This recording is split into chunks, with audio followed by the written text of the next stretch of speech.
अस्सलाम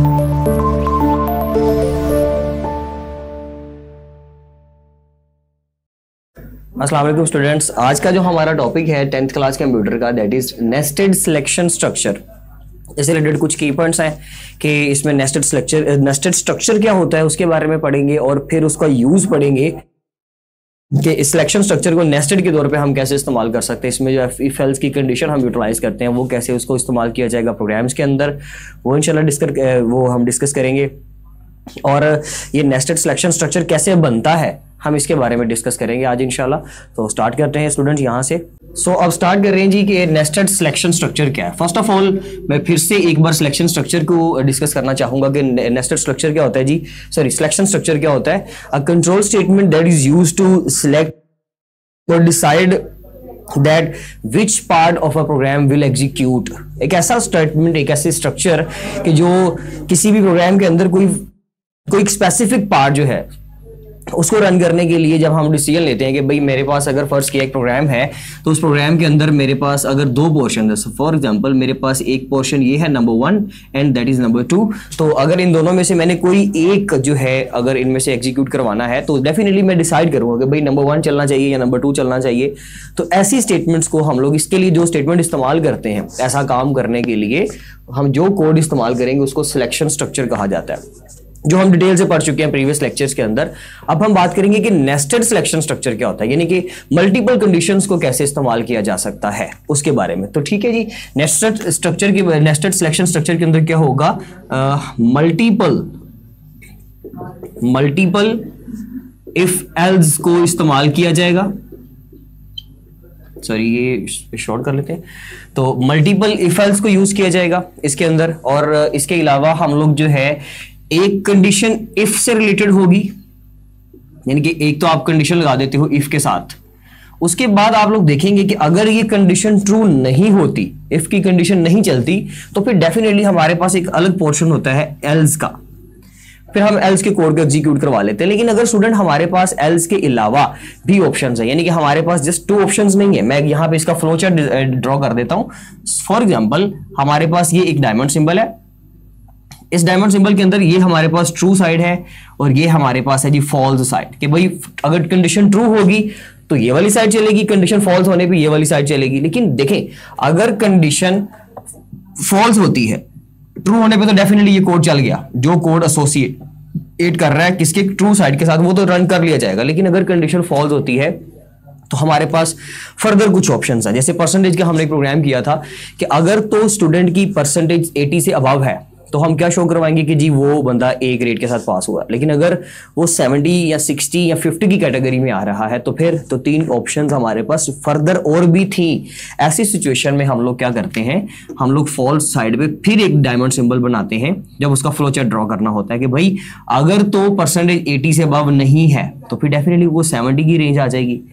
और अगर 70 वाली भी नहीं है, सपोज कंडीशन ट्रू नहीं होती, हमारे पास ये ट्रू साइड है, ये फॉल्स साइड है, अगर कंडीशन फिर फॉल्स होगी, 70 पे भी वो कैटेगरी फॉल नहीं कर रही, so at that time we will draw another diamond symbol. यहाँ पे फिर एक बनाएंगे डायमंड सिंबल, उसकी एक साइड ट्रू और एक साइड फिर इसकी क्या हो जाएगी फॉल्स।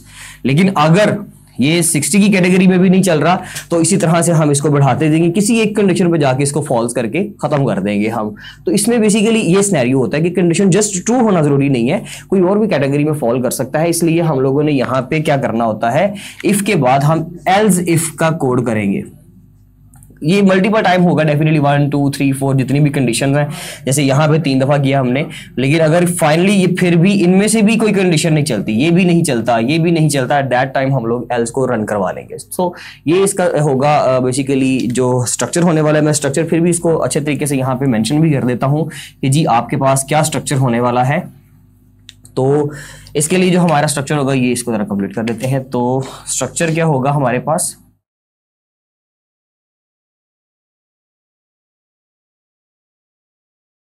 स्ट्रक्चर स्टूडेंट इसका ये होगा, यानी कि जो साइंटेक्स होगा हम इसको कैसे यूटिलाइज करेंगे अपने प्रोग्राम के अंदर, इसका कैसे स्ट्रक्चर बनाएंगे। तो उसमें आ जाएगा जी सबसे पहले आपकी इफ की कंडीशन, उसके लिए जो टेबल ड्रॉ किया हुआ बुक के ऊपर तो वो आप लोगों ने ध्यान से समझना है। उसका मतलब सारा यही है जो मैं यहाँ पे समझाने लगा हूँ। इफ की कंडीशन अगर ट्रू होती है तो डेफिनेटली ये चल जाएगा, अगर कंडीशन ट्रू होती है तो ये चल जाएगा, इसके अलावा कुछ भी नहीं चलेगा, ना एल्स इफ ना एल्स की कंडीशन, कुछ भी नहीं। इस तरह से कंडीशन मेक करनी है कि सिर्फ इफ की कंडीशन अगर ट्रू होती है तो सिर्फ वही चले, बाकी की कोई चीज फिर रन नहीं होनी चाहिए। लेकिन अगर ये कंडीशन फॉल्स हो जाती है तो फिर हमारे पास एक सेकंड ऑप्शन है एल्स इफ का। एल्स उन्होंने थोड़ा सा हटके लिखा हुआ बुक में, उससे आपने बिल्कुल परेशान नहीं होना, तो उसका मतलब यही है एल्स इफ। अगर आप इस एल्स के बाद इफ को यहां पे थोड़ा बॉटम में लिखते हैं तो इट्स ओके, ये सेम बात है, इसमें कोई फर्क वाली बात नहीं है। ठीक है जी, एल्स इफ की कंडीशन चलेगी, कंडीशन ट्रू हो जाएगी तो एसोसिएट कोड जो भी यहां पे मेंशन किया जाएगा, जो भी एसोसिएटेड कोड होगा वो रन कर दिया जाएगा। लेकिन अगर मैं यहां पे लिख भी देता हूं कि अगर कंडीशन ट्रू होती है, इफ कंडीशन विल ट्रू, अगर कंडीशन ट्रू होगी तो कोड जो एसोसिएट होगा किसके साथ, इफ के साथ, वो रन कर दिया जाएगा। लेकिन अगर कंडीशन एल्स इफ की चलेगी तो जो इसके साथ कोड एसोसिएट होगा हमारा, वो कोड चला दिया जाएगा।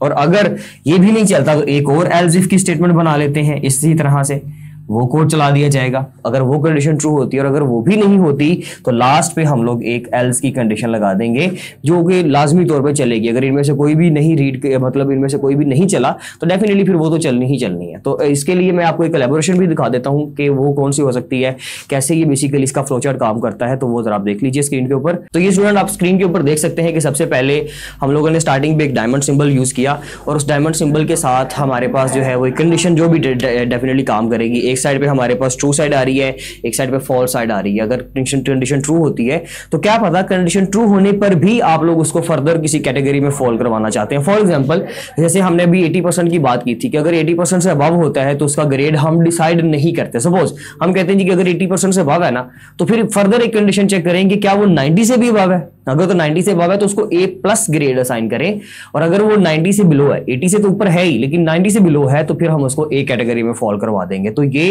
बेसिकली कंडीशन ट्रू होने पर भी फर्दर हम कुछ ना कुछ चेंज कर सकते हैं।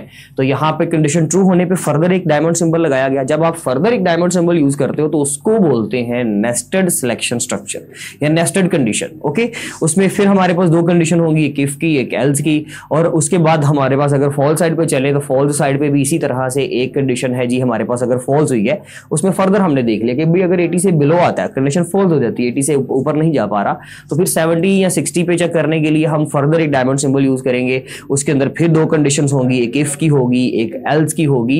एंड पे जाके डेफिनेटली सारी जाके किसी ना किसी जगह पे कंबाइन कर दी जाती हैं। तो उन्होंने यहाँ पे आप देख सकते हैं कि जी एंड पे जो है नीचे जो 4 इफ एल्स शो हो रहे हैं बॉक्सेस प्रोसेसिंग सिंबल्स, उनमें से एक लाइन ड्रॉ की और उसको लास्ट पे स्टेटमेंट चला दी कौन सी, एल्स इफ की। एल्स इफ की अगर नहीं चलेगी तो फिर हमारे पास फाइनली जो हल है आप लोगों को वो पता है कि जी फिर हम एल्स की स्टेटमेंट को रन करवा लेते हैं। तो ये बेसिकली कोलैबोरेशन थी इसके लिए। सो स्टूडेंट्स ये था, होपफुली कि ये क्लियर हो चुका होगा। ये नेस्टेड सिलेक्शन स्ट्रक्चर के बारे में हम लोग बात कर रहे थे। अब इसके अंदर देख लेते हैं जी जो भी नेक्स्ट टॉपिक में इंशाल्लाह कोई प्रोग्राम आएगा तो वो उसको सॉल्व करेंगे। आज के लिए इतना काफी है। Thank you so much students, Allah Hafiz.